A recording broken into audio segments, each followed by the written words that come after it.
Hello बच्चों, it's Anuradha ma'am here. Welcome to my YouTube channel make commerce easy. आज हम cash flow को continue करते हुए सेकंड एक्टिविटी लेते हैं, that is cash flow from investing activities. देखो, लास्ट वीडियोस में मैंने आपको सिखाया था cash flow from operating activities. ये हमारे कैश फ्लो के क्वेश्चन का बेस है। ये आपको आना बहुत जरूरी है क्योंकि इन्वेस्टिंग एक्टिविटी इजी है। जो भी आपका क्वेश्चन आएगा उसमें सबसे पहले आपको cash flow from operating activities find out करना होगा, उसके बाद आपको लेना होगा cash flow from investing activities. ये जो एक्टिविटी है ये बच्चों को यूजुअली बहुत इजी लगती है क्योंकि इसमें ज्यादा ऐसा कुछ नहीं है जो आप ज्यादा कैलकुलेशंस कर सके। एक ही टॉपिक है जो आप मिसिंग फिगर फाइंड आउट करते हैं related to sale and purchase of fixed assets and non current investment. वो मैंने आपको प्रीवियस वीडियो लेक्चर में बहुत अच्छे से एक्सप्लेन किया है। प्रीवियस एक्टिविटीज से रिलेटेड मैंने 5 वीडियो लेक्चर्स अपलोड किए हैं। उन सभी के लिंक मैं डिस्क्रिप्शन बॉक्स में डाल दूंगी ताकि आप ये टॉपिक स्टार्टिंग से अच्छे से समझ पाए। ठीक है, तो आज जो टॉपिक हम डिस्कस करते हैं that is cash flow from investing activities. Investing activities वैसे आपको मैंने समझाया था लास्ट वीडियो में, फिर भी आज मैं दोबारा से बता रही हूँ इन्वेस्टिंग एक्टिविटीज क्या होती हैं। देखो, इन्वेस्टिंग एक्टिविटीज का मतलब होता है those activities which are related to acquisition and disposal of fixed assets and non current investments. अब एक्विजिशन और डिस्पोजल का मतलब क्या होता है? एक्विजिशन का मतलब होता है purchase of fixed assets and disposal का मतलब होता है सेल ऑफ फिक्स्ड एसेट्स। तो ऐसी एक्टिविटी जो बिजनेस में फिक्स एसेट और नॉन करंट इन्वेस्टमेंट को परचेज और सेल से रिलेटेड होती हैं, उन्हें हम कहते हैं इन्वेस्टिंग एक्टिविटीज। तो इसका फॉर्मेट हम कैसे बनाते हैं, सबसे पहले मैं आपको ये क्लियर करती हूँ कौन कौन से आइटम्स हैं जो हम इन्वेस्टिंग एक्टिविटीज में इंक्लूड करेंगे। तो देखो, हमें 2 ही कॉलम बनाने होते हैं इसके। एक तो हमें बनाना होता है पर्टिकुलर्स का कॉलम और दूसरा है अमाउंट का। ठीक है, और हमें ज्यादा कुछ इसमें नहीं बनाना होता है, सिर्फ 2 ही कॉलम बनाने होते हैं। तो कौन कौन से आइटम्स हैं जो इस एक्टिविटीज के अंडर आते हैं वो सारे मैं लिख रही हूँ।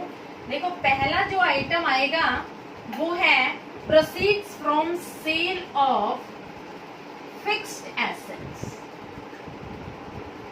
fixed assets इसकी अमाउंट हम यहां दिखा देंगे। proceeds from sale of non current investments। अगला जो आइटम है वो होगा loans and advances repayment received। Next item will be interest received on debentures। Next will be dividend received on shares। And last item will be rent received on properties। तो देखो, ये जितने भी आइटम्स मैंने लिखे हैं ये सारे आइटम्स कैश इनफ्लो के हैं। इन आइटम्स के अलावा इन्वेस्टिंग एक्टिविटीज में कैश इनफ्लो में और कोई भी आइटम इंक्लूड नहीं होगा। इन्हीं आइटम्स में से जो भी क्वेश्चन में पूछा जाएगा इन्हीं आइटम्स में से आएगा, इनके अलावा और कोई भी आइटम नहीं आएगा। क्लियर? ये सारे आइटम्स है कैश इनफ्लो के, यानी ये जब भी एक्टिविटीज टेक प्लेस करती है बिजनेस में तो बिजनेस में कैश आता है। अब मैं बताती हूँ आउटफ्लो ऑफ कैश। तो पहला आइटम होगा, देखो आप बहुत इजीली इसको रटने की रिक्वायरमेंट नहीं है, आप इजीली रिमेम्बर कर सकते हो। यहाँ आपने सेल ऑफ फिक्स एसेट लिखा है तो आप लिखेंगे purchase of fix assets. Fix assets ये एक आइटम हो गया। ये आप ब्रैकेट लगाएंगे क्योंकि जब हम परचेज करते हैं तो कैश हमारा बिजनेस से बाहर जाता है और नेगेटिव के आइटम को हम हमेशा ब्रैकेट में डिनोट करते हैं, माइनस नहीं लगाते हैं। दूसरा देखो, sale of non current investment था तो यहाँ लिख देंगे purchase of non current investment. ठीक है, ये आइटम भी हमारा ब्रैकेट में लिखा जाएगा। और जो तीसरा आइटम आएगा वो होगा लोन्स एंड एडवांसेस गिवन, ये आइटम भी हमारा ब्रैकेट में आएगा। यानी 3 आइटम जो हमारे हैं वो है कैश आउटफ्लो के, और जो हमारे 6 आइटम्स हैं वो है कैश इनफ्लो के। ये आइटम जो 6 आइटम है इनसे बिजनेस में कैश आता है, और ये जो 3 आइटम है इनसे कैश आउटफ्लो होता है बिजनेस से। ठीक है, अब देखो, जब भी हम इन्वेस्टिंग एक्टिविटीज के बारे में बात करते हैं तो हम हमेशा नेगेटिव आंसर को ही अप्रोप्रिएट मानते हैं। अगर नेगेटिव आंसर आता है तो बिजनेस के लिए अच्छा होता है। क्यों अच्छा होता है? क्योंकि जब हम कोई भी चीज परचेज कर रहे हैं तो वो हमारे बिजनेस के लिए अच्छा है, यानी हमारा बिजनेस बढ़ रहा है, हम बिल्डिंग खरीद रहे हैं, हम मशीनरी खरीद रहे हैं, हम एसेट्स खरीद रहे हैं, इसका मतलब हमारे बिजनेस में एक्सपेंशन हो रही है। जब हम बिजनेस की एसेट्स बेचते हैं या कोई जो भी इन्वेस्टमेंट हमने परचेज किया हुआ है वो बेचते हैं, तो ये हमेशा नेगेटिव पॉइंट ऑफ व्यू की तरफ जाता है कि कहीं हम बिजनेस बंद तो नहीं कर रहे हैं। तो हमेशा इन्वेस्टिंग एक्टिविटीज में नेगेटिव आंसर अच्छा होता है, और अगर पॉजिटिव आंसर आता है तो वो खराब माना जाता है। तो इसका जो रिजल्ट आएगा वो दोनों तरह से हमें मिल सकता है, पॉजिटिव भी और नेगेटिव भी। अगर आपको पॉजिटिव मिलता है तो आप क्या लिखेंगे? Cash flow from investing activities. और अगर आपको नेगेटिव आंसर मिलता है तो कैसे लिखेंगे? Cash used in investing activities. तो ये आपका यहाँ पर कैलकुलेशन करने के बाद फाइनल आंसर आएगा। तो आप क्या लिखेंगे? कैश फ्लो फ्रॉम या यूज्ड इन इन्वेस्टिंग एक्टिविटीज। ये आपका फॉर्मेट है। इसी तरीके से आपको इन्वेस्टिंग एक्टिविटीज का फॉर्मेट बनाना है। जब आप कैश फ्लो का क्वेश्चन सॉल्व करेंगे तो सबसे पहले आपको निकालना पड़ेगा cash flow from operating activities. Operating के बाद इन्वेस्टिंग का नंबर आएगा और लास्ट में आती है फाइनेंसिंग एक्टिविटीज। ऐसा कभी नहीं होता है कि आपको सिर्फ क्वेश्चन इन्वेस्टिंग पर ही आ जाए, ऑपरेटिंग तो जरूर आएगा। इसलिए वो बेस है, वो बेसिक है आपके क्वेश्चन का। वो सारे वीडियो लेक्चर्स आप देख लेना ताकि आपको ये टॉपिक अच्छे से क्लियर हो जाए। मैंने बहुत अच्छे से डिटेल में एक्सप्लेन किया है। इसमें आपको एक आइटम पूछा जा सकता है, मिसिंग फिगर। मिसिंग फिगर में क्या होता है कि purchase and sale of asset missing हो सकती है। वो आपको पूरा अकाउंट प्रिपेयर करके फिक्स एसेट का वो फाइंड आउट करना है। वो मैंने आपको लास्ट वीडियो लेक्चर में बताया है कैसे आप फाइंड आउट करेंगे। क्लियर? तो इन्वेस्टिंग एक्टिविटीज आपको क्लियर होगी कौन कौन से आइटम्स हैं जो इन्वेस्टिंग एक्टिविटीज में अपीयर होते हैं। तो सिर्फ यही आइटम है जो मैंने आपको यहाँ मेंशन किए हैं। इनके अलावा और कोई भी item cash flow from investing activities में नहीं आएगा। Remember it. अब देखो, एक एग्जांपल से क्लियर करती हूँ कैसे हम आइटम्स शो करते हैं अंडर इन्वेस्टिंग एक्टिविटीज। एक कंपनी है जिसमें प्लांट परचेज किया है ₹6,20,000 का और सोल्ड आउट किया है ₹2 लाख का। तो सबसे पहले लिखेंगे परचेज ऑफ प्लांट ₹6,20,000। ये आइटम ब्रैकेट में दिखाया जाएगा क्योंकि ये माइनस का आइटम है। दूसरा है proceeds from sale of plant, amount is ₹2 lakh. Next item है इन्वेस्टमेंट। इन्वेस्टमेंट हमने परचेज किया है ₹2,40,000 का।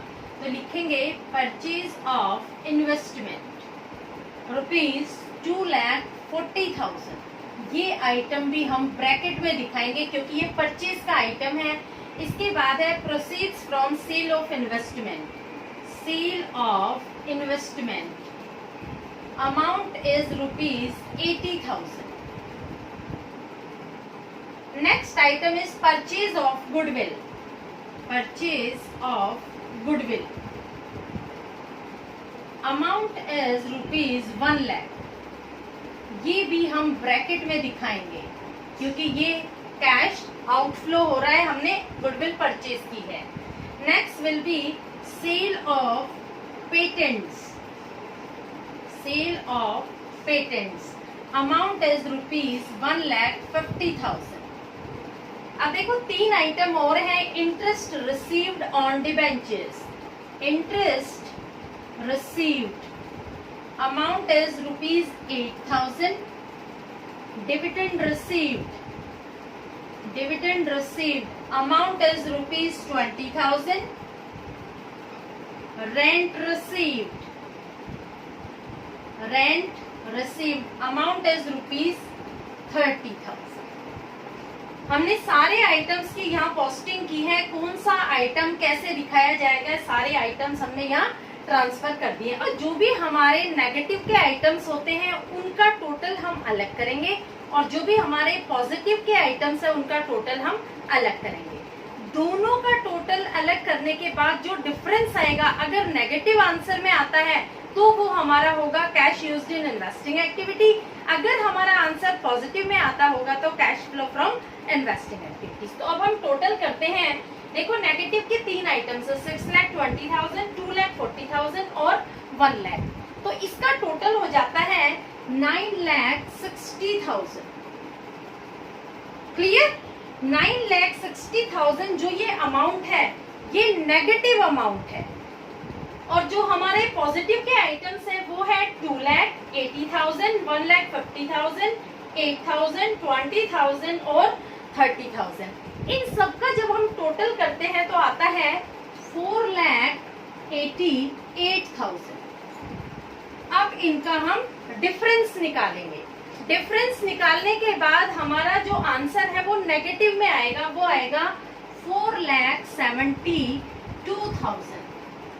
इसका मतलब क्या हुआ कि ये जो अमाउंट है वो हमने यूज की है इन इन्वेस्टिंग एक्टिविटीज। तो हमारा फाइनल आंसर होगा cash used in investing activities ₹4,72,000। और ये आइटम हम ब्रैकेट में दिखाएंगे क्योंकि ये यूज्ड अमाउंट है। यूज्ड अमाउंट हमेशा नेगेटिव आंसर होता है, और cash flow from investing activities में नेगेटिव आंसर अच्छा माना जाता है। यानी हमारा बिजनेस इम्प्रूव हो रहा है, हमारे बिजनेस में एक्सपेंशन हो रही है, हम एसेट्स परचेज कर रहे हैं, इन्वेस्टमेंट्स में पैसा लगा रहे हैं। तो जो हमने पैसा इन्वेस्ट किया है वो है 4,72,000 rupees. Clear? Hopefully you must have understood it. कोई भी कॉम्प्लिकेशंस नहीं है इसमें, बहुत इजी है ये। सिर्फ एक ही कॉम्प्लिकेशन आएगी इसमें कि आपको मिसिंग फिगर फाइंड आउट करना पड़ सकता है सेल ऑफ फिक्स एसेट्स या परचेज ऑफ फिक्स एसेट्स का। वो मैंने प्रीवियस वीडियो लेक्चर में बहुत अच्छे से एक्सप्लेन किया है। जो मैंने प्रोविजन फॉर डेप्रिसिएशन और फिक्स एसेट का वीडियो लेक्चर बनाया है उसमें मैंने ये सारी टर्म्स क्लियर की हैं कि कैसे आप बैलेंसिंग फिगर परचेज का निकालेंगे और कैसे सेल का निकालेंगे। जितने भी प्रीवियस वीडियोस मैंने अपलोड किए हैं इस चैप्टर से रिलेटेड, उन सब के लिंक मैं डिस्क्रिप्शन बॉक्स में डाल दूंगी ताकि आप स्टार्टिंग से ही ये कैश फ्लो का टॉपिक अच्छे से प्रिपेयर कर सकें।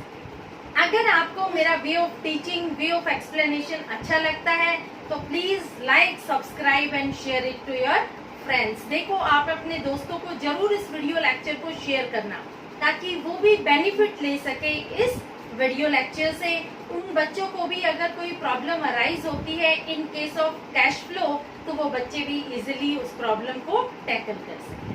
Okay, thank you.